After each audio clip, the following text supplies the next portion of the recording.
Queridos, eu quero avançar nesse meu tema, né? Nós já deixamos o primeiro tema, que é o tema da empatia, né? Você pode, se você não viu ainda, você pode ver, vou deixar um card aqui, né? Avançamos no tema da pessoa não deixar esse sentimento se perder, né? Mas ter um mínimo de atitude. O mínimo é orar, né? É jejuar. O mínimo é orar, buscar a Deus, consagrar-se a Deus e pedindo a Deus que ajude, mesmo que você não possa ir lá. Eu vou deixar também um card aqui para você. E o nosso terceiro passo nessa nossa caminhada junto com Neemias é um ensinamento que vale para o dia a dia, para a sua vida, para a liderança, vale para muitas áreas, né? Esteja atento com a sua Bíblia, prestando atenção, acompanhando os textos. Normalmente nos vídeos eu procuro colocar pelo menos a referência, algumas eu coloco o texto mesmo do próprio vídeo para vocês assistirem.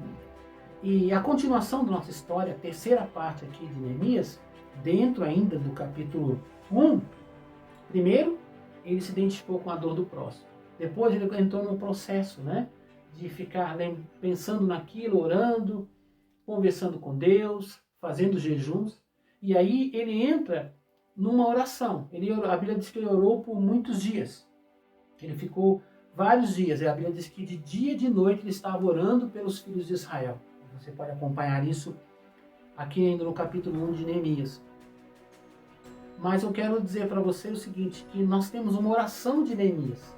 E essa oração em que ele vai fazer uma oração em favor dos filhos de Israel, da cidade de Jerusalém, da condição daquela nação, é o que nós costumamos chamar de intercessão. Então hoje eu quero avançar nesse tópico de oração, mas falando especificamente de intercessão. Como assim, pastor? Interceder também não é orar? Sim. Mas nem toda oração é intercessão. Tem oração que você pede por você, isso não é intercessão. Oração que você pede que você louva a Deus, que você agradece, enfim. Existe oração de adoração, vários tipos de oração, mas um tipo específico de oração é chamado de intercessão. A palavra intercessão, ela vem do latim, quer dizer, do latim intercedere, quer dizer literalmente ir para o meio. Então o intercessor é aquele que vai para o meio de uma situação. Como assim, pastor, vai para o meio? Eu vou estar entre Deus e aquela pessoa. Como assim? Vou me opor? Não, eu vou... como que eu posso dizer? Eu pego a necessidade de uma pessoa aqui e levo para Deus ali. Pastor, as pessoas não podem orar diretamente a Deus? Claro, todos podem falar diretamente com Deus. Mas, quando Deus nos chama para interceder, Deus está aumentando a oração. É mais gente orando. Tem pessoas que não sabem orar, tem pessoas que não oram, tem pessoas que precisam de ajuda para orar, né? Não estão tendo força, então existem várias situações. Mas o tópico aqui é essa questão da intercessão. Então, intercessão é para o meio, para uma situação que não é a sua.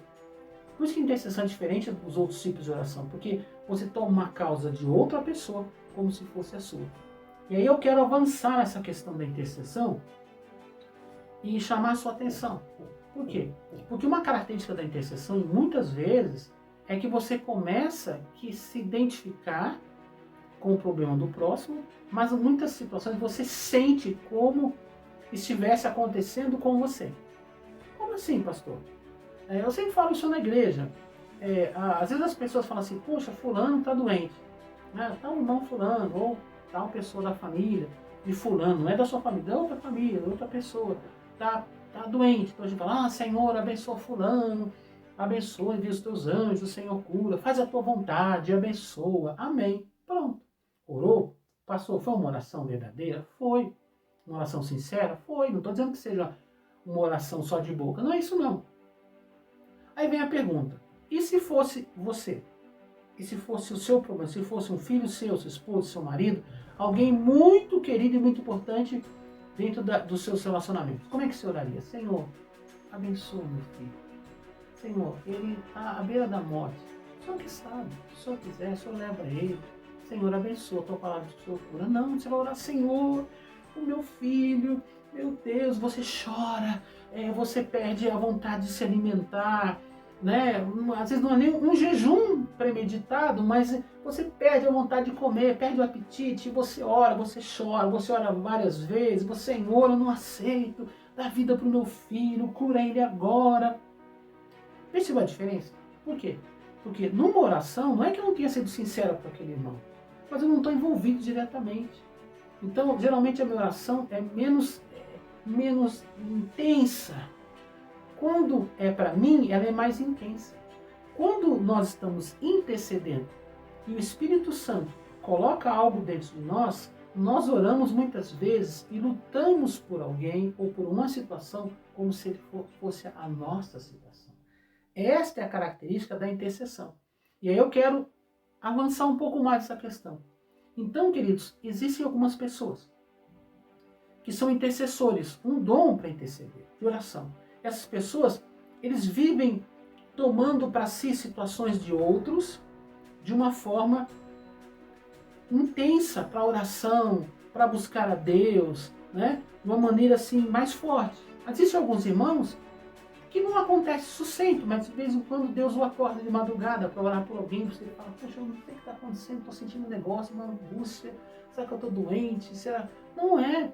Deus está chamando você para orar por alguém, uma causa urgente. Deus aciona essa rede invisível dos crentes, dos servos de Deus, dos cristãos, para poder orar. Né? E você ora, e você às vezes nem sabe o que é. Em alguns momentos você ora na língua que o Espírito Santo te dá, e aí você ora, aquilo vem com um turbilhão e depois passa.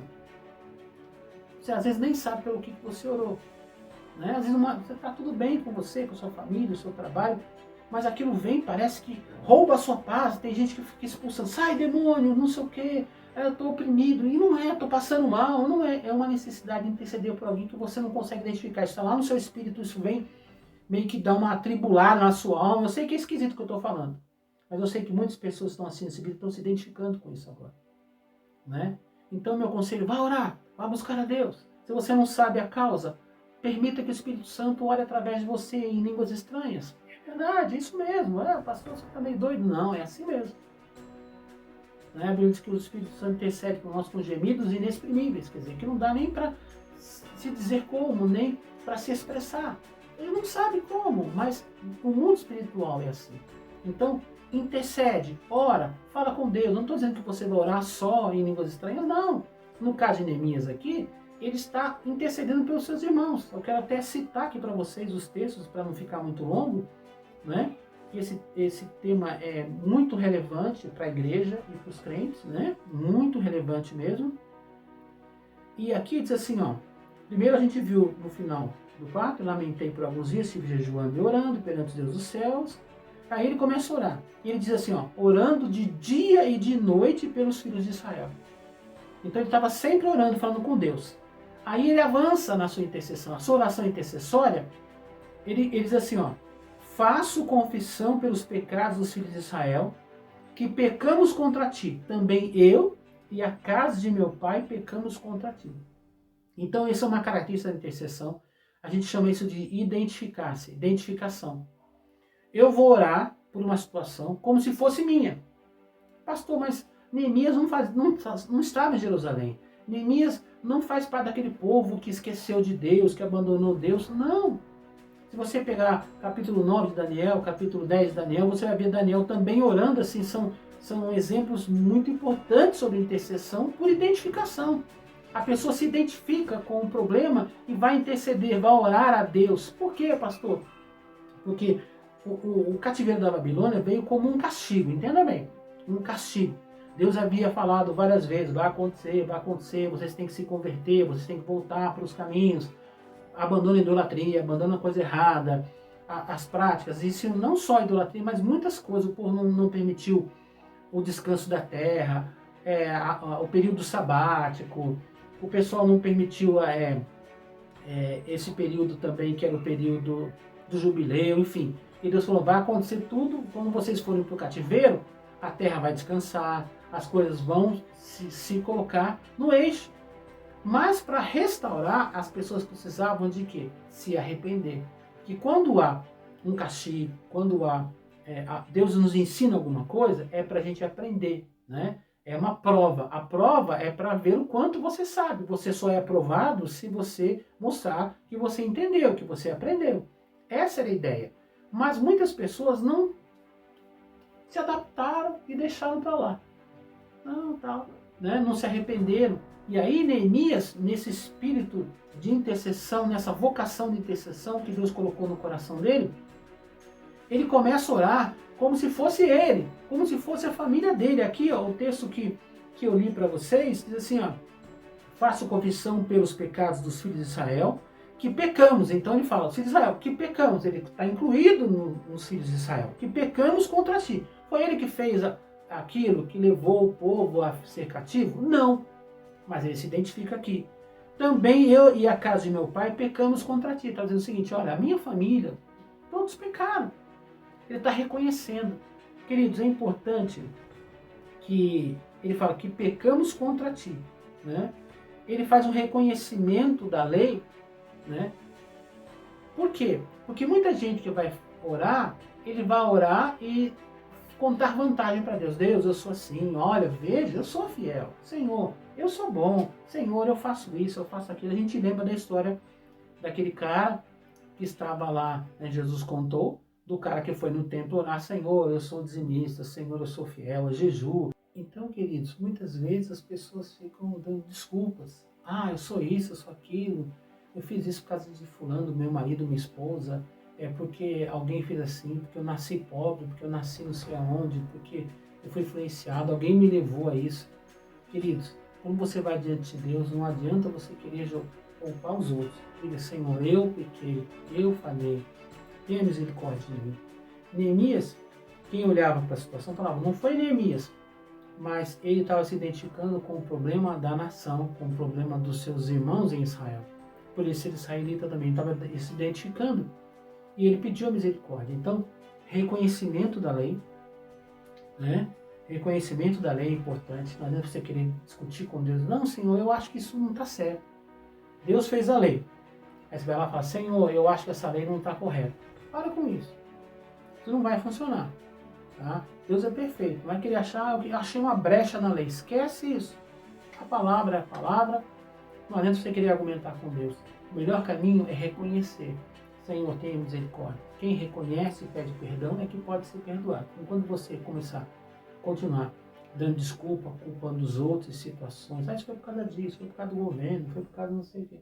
Não vai funcionar. Diga, Senhor, eu errei, eu falhei. Ah, os meus irmãos da igreja, o meu pastor, os irmãos não sei da onde. Esquece, não anda com culpa na igreja, no pastor, no líder, no missionário, no bispo, no apóstolo, em qualquer outra pessoa. Diga, Senhor, eu errei, eu falhei, e vamos interceder, vamos guerrear. Então, reconhecimento da lei. Outro passo importante é lembrar as promessas. Foi o que Neemias fez. Ele primeiro reconheceu a lei e lembrou da misericórdia. Como assim, pastor? Ele falou, olha, Senhor, nós realmente estamos errados. Nos perdoe, Senhor. Mas a tua palavra diz que se nós nos arrependemos, o Senhor vai nos trazer de volta, vai nos unir. O Senhor disse que se pecássemos, nós seríamos espalhados. E se reconhecêssemos nosso erro e pedíssemos perdão, né, nos arrependêssemos, o Senhor nos traria, nos reuniria de volta. Então, primeiro Neemias reconhece o erro, reconhece que Deus está sendo justo, e depois ele apela para a misericórdia e a promessa que a palavra diz que aqueles que se arrependerem seriam unidos novamente. Então ele pede de novo.